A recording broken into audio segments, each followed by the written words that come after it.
नमस्कार। मैं लौट आई हूँ एक नई कहानी के साथ। आज जो कहानी मैं आपके लिए लाई हूँ वो आपको रुलाने भी वाली है और हंसाने भी। कहानी का नाम है आदत झूठ बोलने की। ये कहानी है मीनू की और उसको मिले सबक की। कहानी को आखिरी तक जरूर सुनिएगा। तो चलिए बिना समय गवाए कहानी शुरू करते हैं। सुधा अपने कमरे में कागजों के साथ इस कदर व्यस्त थी कि उसे एहसास ही नहीं हुआ कि कब मीनू कमरे के अंदर आई और कब उसके पास आकर खड़ी हो गई। उसे मीनू के होने का एहसास तब हुआ जब मीनू ने उसके कंधे पर हाथ रखा। सुधा एकदम से चौंक गई। आनन फानन में कागजों को मेज पर रखी फाइल के अंदर डाला और झट से फाइल उल्टी करते हुए तेज आवाज में बोली, मीनू, दरवाजा खटखटाकर आया करो। ये क्या तरीका हुआ? मीनू माँ के इस नए अवतार को देखकर हैरान थी। उसको समझ नहीं आया कि माँ इतना बौखला क्यों रही है और वो कागज कौन से है जो वो छुपा रही है। माँ ने तो कभी अपने कमरे में आने के लिए इजाजत लेने की बात नहीं की, फिर ये अचानक से माँ को क्या हो गया? मीनू को शांत खड़ा देख सुधा ने खुद को संभाला और मीनू के कंधे पर हाथ रखते हुए कहा, मुझे माफ कर दो बेटा, मैं एकदम से डर गई थी। तुम अचानक से बस इसीलिए। सुधा ने अपनी बात आधी ही छोड़ दी क्योंकि मीनू का ध्यान उसकी बात पर नहीं बल्कि मेज पर रखी हुई फाइल पर था। मौके की नजाकत को समझते हुए वो मीनू को हिलाते हुए बोली, वो सफाई में मिले कुछ पुराने कागज है। इनको देखकर कुछ यादें ताजा हो गई थी। जब तुम आई तब मैं उन्हीं यादों में खोई हुई थी, इसीलिए मुझे ध्यान नहीं रहा और मैं चिल्ला पड़ी। मीनू ने फाइल पर से ध्यान हटाते हुए सुधा से पूछा, ऐसा क्या है इन कागजों में कि मेरे आने से आप परेशान हो गई? सुधा ने सहज होकर मुस्कुराते हुए कहा, अरे परेशान नहीं, बस चौंक गई थी। खैर तुम ये सब छोड़ो और चलो मेरे साथ रसोई में। तुम्हारे लिए आज कुछ विशेष बनाया है मैंने। खाने की बात सुनते ही मीनू सब भूलकर झट से बोल पड़ी, क्या? मेरे लिए? तो चलो फिर देर किस बात की। इतना कहकर दोनों रसोई की तरफ चल दी। इस बात को बीते कुछ दिन हो गए थे और मीनू के दिमाग से ये बात निकल चुकी थी। पर फिर एक शाम कुछ ऐसा हुआ जिसने मीनू को सोच में डाल दिया। शाम के 5 बज चुके थे और सुधा का अभी तक कोई पता नहीं। वो आमतौर पर अपने विद्यालय से करीब 2 बजे तक घर आ जाया करती थी, पर आज ना वो घर आई ना मीनू को इत्तला की। और तो और उसका फोन भी बंद आ रहा था। मीनू ने विद्यालय में फोन करके जब उसके बारे में पूछा तो पता चला वो आज जल्दी निकल गई थी। एक तो माँ जल्दी निकल गई, ऊपर से घर नहीं आई और तो और फोन भी बंद है। आखिर माँ है कहाँ? मीनू ये सोच सोच कर परेशान हो रही थी। जब सुधा के दोस्तों से भी मीनू को कुछ पता नहीं चला तो उसने अपने पापा को फोन लगाया। हेलो पापा, पापा आपको पता है माँ कहाँ है? पापा ने जवाब दिया, हाँ पता है। मीनू ने खुश होकर, क्या? कहाँ है माँ? पापा, घर पर। मीनू चिढ़ते हुए, पापा मजाक छोड़िए, माँ घर पर नहीं है। पापा, नहीं है तो आ जाएंगी। मीनू, पापा यकीन मानिए माँ का कुछ पता नहीं चल पा रहा है, हमको कुछ करना होगा नहीं तो। पापा ने मीनू की बात काटते हुए बोला, मीनू बेटा आज नहीं, आज मैं सच में बहुत व्यस्त हूँ। ये झूठ झूठ का खेल ना हम बाद में खेलेंगे।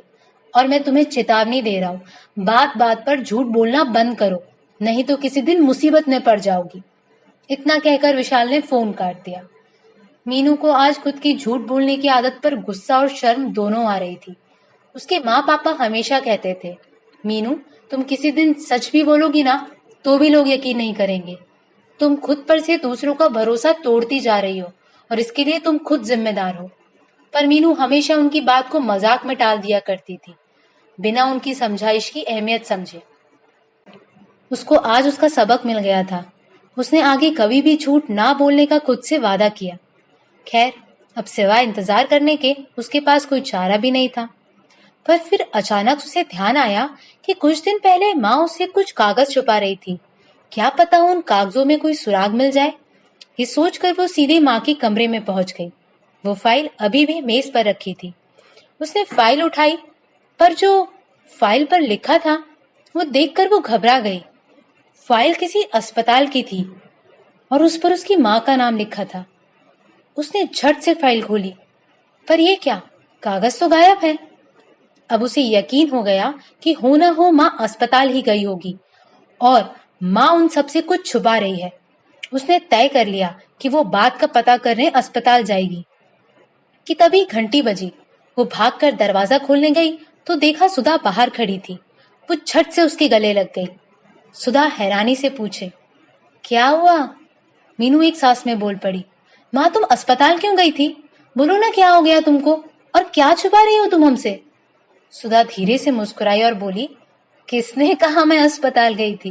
मीनू, मैं नलिनी के यहाँ गई थी। उसको कुछ जरूरी काम था तो उसने बुलाया था। उसके साथ वक्त का पता नहीं चला तो थोड़ा देर हो गई। उसने आगे कहा, पर तुम इतना घबराई हुई क्यों हो? क्या हुआ है? फिर मीनू ने भर्राई हुई आवाज में पूछा, अच्छा, तो वो अस्पताल की फाइल आपकी मेज पर क्या कर रही है? और उसके अंदर के कागज कहाँ है? सुधा ने जवाब दिया, उस दिन बताया तो था कि सफाई में कुछ पुरानी चीजें मिली थी, बस वो वही है। फेंकना भूल गई इसीलिए वहीं पड़ी है। अभी फेंक देती हूँ बस। चल अब खाना लगा, बहुत भूख लगी है।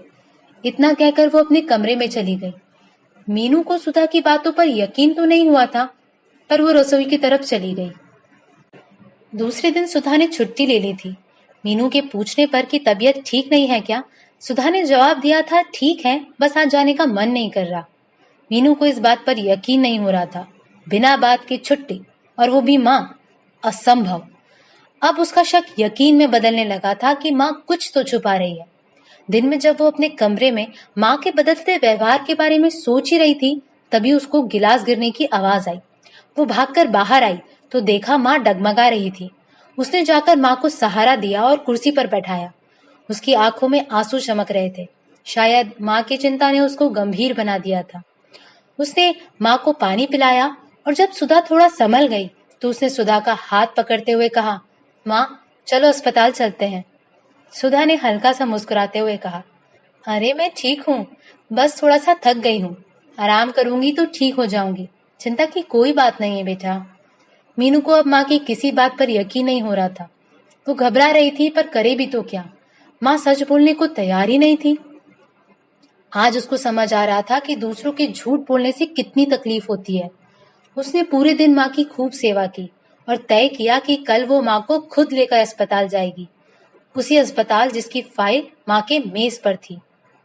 अगली सुबह मीनू के उठने से पहले ही सुधा जा चुकी थी। मीनू ने फोन किया तो फोन की घंटी सुधा के कमरे में बज रही थी। सुधा फोन घर पर ही भूल गई थी। उसने पापा को भी कई कॉल लगाए, पर उन्होंने एक का भी जवाब नहीं दिया। अब तो पानी सर के ऊपर से जा चुका था। वो तैयार होकर सीधे अस्पताल पहुंची, जहां पार्किंग लॉट में पहला झटका उसका इंतजार कर रहा था। उसको वहां सुधा की गाड़ी मिली। अब तो तय था कि माँ सच में बीमार है और वो सबसे झूठ बोल रही है। झूठ, ये शब्द ने उसको अंदर तक चीर दिया। सिर्फ इसीलिए नहीं कि सुधा ने उसे झूठ कहा था, पर इसीलिए भी कि आज तक मीनू ने न जाने कितने ही झूठ बोले थे। आज वो माँ पापा के असली दर्द को समझ पा रही थी। वो इन ख्यालों में गुम जैसे ही अस्पताल के अंदर पहुंची तो अनजाने में एक औरत से टकरा गई। उसने माफी मांगने के लिए जैसे ही उसकी तरफ देखा तो ये क्या, वो तो नलिनी आंटी थी। मतलब उस दिन भी माँ आंटी के साथ यहीं आई थी। उसकी आंखों में आंसू बहने लगे। वो कुछ बोल नहीं पा रही थी। उसको लगा आंटी सब समझ जाएगी और माँ के पास ले जाएगी, पर नलिनी ने उसके आंसू पोंछते हुए उल्टा उससे सवाल किया, मीनू तुम रो क्यों रही हो?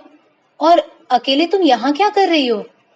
उफ, नलिनी आंटी भी छुपा रही है। उसने रोते हुए पूछा, माँ कहाँ है?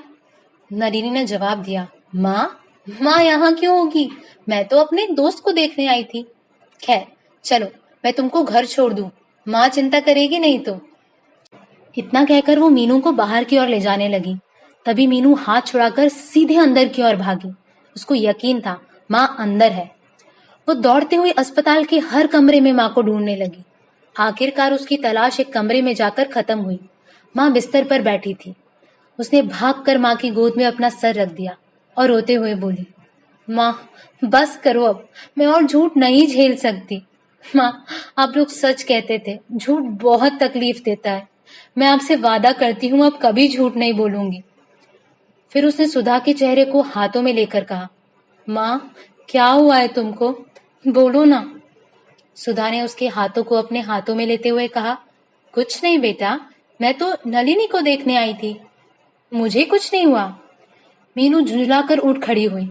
अब तो माँ ने सारी हदें पार कर दी थी। वो गुस्से में बोल पड़ी, झूठ बोलने की भी एक सीमा होती है।